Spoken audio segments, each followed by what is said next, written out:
প্রথমত গতকাল তিলজলা পিএসে যে আপনার অগ্নিসংযোগ এবং দুর্ঘটনা ঘটে, যাতে দুজন মারা গেছিলেন, 3 জন আহত হয়েছিলেন। কালকেই আমরা 4টি দপ্তরের সমন্বয়ে একটি কমিটি করেছিলাম এবং আমরা আজকে ফার্স্ট আওয়ারই কমিটি রিপোর্ট দিতে বলেছিলাম। এই কমিটি রিপোর্টে যা পাওয়া গেছে, এটা আমাদের রাজ্যে বা কলকাতার ক্ষেত্রে একটি অশনি সংকেত।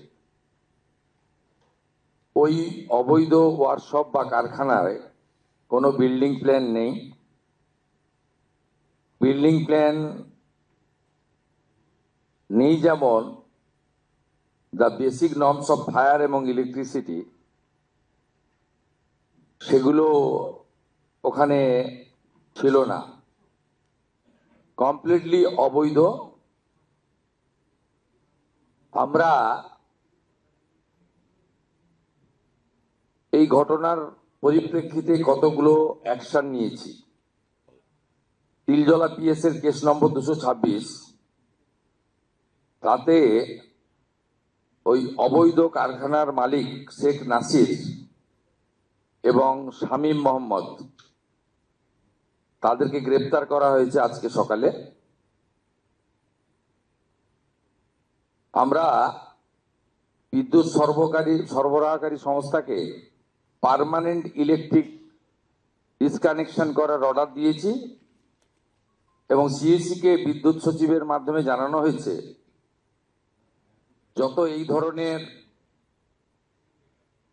বিল্ডিং প্ল্যান স্যাংশন নেই, অবৈধ কারখানা আছে, বিশেষ করে কসবা, তিলজলা, মমিনপুর, ইকবালপুর সহ এই এলাকাতে, ইমিডিয়েটলি একটি ইন্টারনাল অডিট করে যাদের যাদের বিল্ডিং প্ল্যান স্যাংশন নেই তাদের ইলেকট্রিসিটি ডিসকানেক্ট করার জন্য আমাদের পৌর নগর উন্নয়ন সচিবকে নির্দেশ দেওয়া হয়েছে একদিনের মধ্যে ওই অবৈধ স্ট্রাকচার ভেঙে ফেলার জন্য, কেএমসির উদ্যোগে, কলকাতা পুলিশের সাহায্য নিয়ে। এবং একইভাবে কেএমসি কে বলা হয়েছে এই ধরনের অবৈধ বিপজ্জনক কারখানাগুলিতে জলের লাইন কেটে দেওয়ার জন্য। আমরা এতে জিরো টলারেন্সের নীতি নিচ্ছি। যারা সতর্ক হতে চান সতর্ক হয়ে যান, যারা বেআইনি কাজকর্ম করছেন তাদেরকেও আমরা সংশোধিত হতে এবং এই ধরনের কাজ থেকে বিরত থাকার জন্য কড়া নির্দেশিকা এবং পরামর্শ দিচ্ছি। দ্বিতীয়ত, গত কয়েক বছর ধরে আগের সরকার আলু চাষিদের উপরে অত্যাচার করেছেন, আলু ব্যবসায়ীদের উপর অত্যাচার করেছেন। আমরা মুখ্য সচিব, প্রিন্সিপাল সেক্রেটারি পশ্চিমবঙ্গ একটি নোটিফিকেশন করে এগ্রিকালচার যারা প্রোডাকশন করেন, includes potato, food grain, well seed, fruits, vegetable,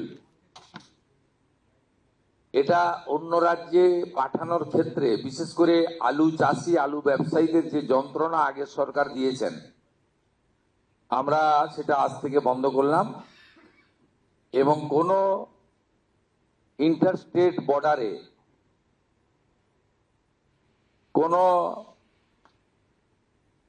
ল এনফোর্সিং অথরিটি কোনো ফার্মার্স এবং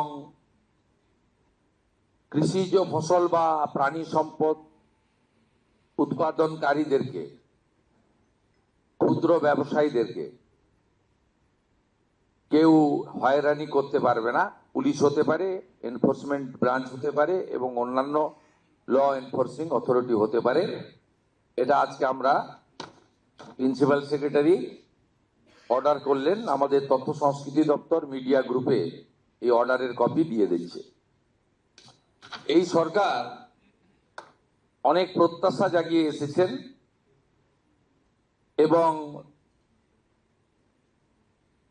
করাপশনের ক্ষেত্রে জিরো টলারেন্সের নীতি বারে বারে নির্বাচন চলাকালীন আমাদের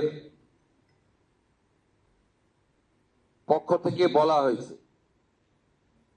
এমনকি ভারতীয় জনতা পার্টির সংকল্পপত্র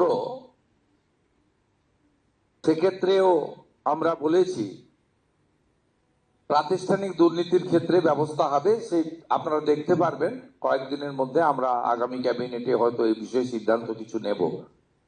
শুধু সিদ্ধান্ত নয়, কার্যকর। আমরা যেটা আজকে সই করলাম, সিবিআইর 4টি মামলা গত চার বছর আগের মুখ্যমন্ত্রী, স্বরাষ্ট্রমন্ত্রী বিধায় আটকে রেখেছিলেন। প্রসিকিউশন বা চার্জশিটের ক্ষেত্রে স্যাংশন, অর্থাৎ যে সমস্ত আধিকারিকরা দুর্নীতিগ্রস্ত তাদের বিরুদ্ধে সিবিআই বা অন্যান্য কোর্ট নিযুক্ত তদন্তকারী সংস্থা তারা চার্জশিট দিয়ে তাদেরকে পানিশমেন্ট বা প্রসিকিউশন দেওয়ার ক্ষেত্রে স্যাংশন নিতে হয় আইন অনুযায়ী। বিদায়ী সরকার এবং বিদায়ী সরকারের মুখ্যমন্ত্রী তথা স্বরাষ্ট্রমন্ত্রী এই স্যাংশন আটকে রেখেছিলেন দুর্নীতিগ্রস্ত আমলা এবং আধিকারিকদের বাঁচানোর জন্য। আজকে আমরা সিবিআইকে 3টি দপ্তরের আধিকারিকরা যারা করাপশনে যুক্ত ছিলেন তাদের স্যাংশন আমরা দিয়ে দিলাম। অর্ডার বেরিয়ে গেছে, সিবিআই কপি পেয়ে গেছে বা পেয়ে যাবে, একটু আগেই অর্ডার হয়েছে। এটাতে এডুকেশন ডিপার্টমেন্টের টিচার রিক্রুটমেন্ট স্ক্যাম রয়েছে, মিউনিসিপ্যাল অ্যাফেয়ার্স ডিপার্টমেন্টের মিউনিসিপ্যাল রিক্রুটমেন্ট স্ক্যাম রয়েছে এবং কোঅপারেটিভের ক্ষেত্রে সমবায় দপ্তরের ক্ষেত্রে কিছু কোর্টের আদেশে যে তদন্ত হচ্ছিল কিছু আধিকারিক তারা যুক্ত আছেন, তাদের বিরুদ্ধে প্রসিকিউশনের স্যাংশন যা বিগত সরকার দুর্নীতিগ্রস্ত আধিকারিক আমলাদের আড়াল করার জন্য 4 বছর আটকে রেখেছিল, আমরা আজকে সেটা দিয়ে দিলাম। এটা আপনাদের মাধ্যমে জনগণকে জানালাম যে এই সরকারকে যে প্রত্যাশা নিয়ে আপনারা এনেছেন যে করাপশনের ক্ষেত্রে জিরো টলারেন্স এবং বিগত ইনস্টিটিউশনাল করাপশনের ক্ষেত্রে তারা যথাযথ ব্যবস্থা নেবে, এই অল্প সময়ের মধ্যে এটি একটি তার বড় উদ্যোগ।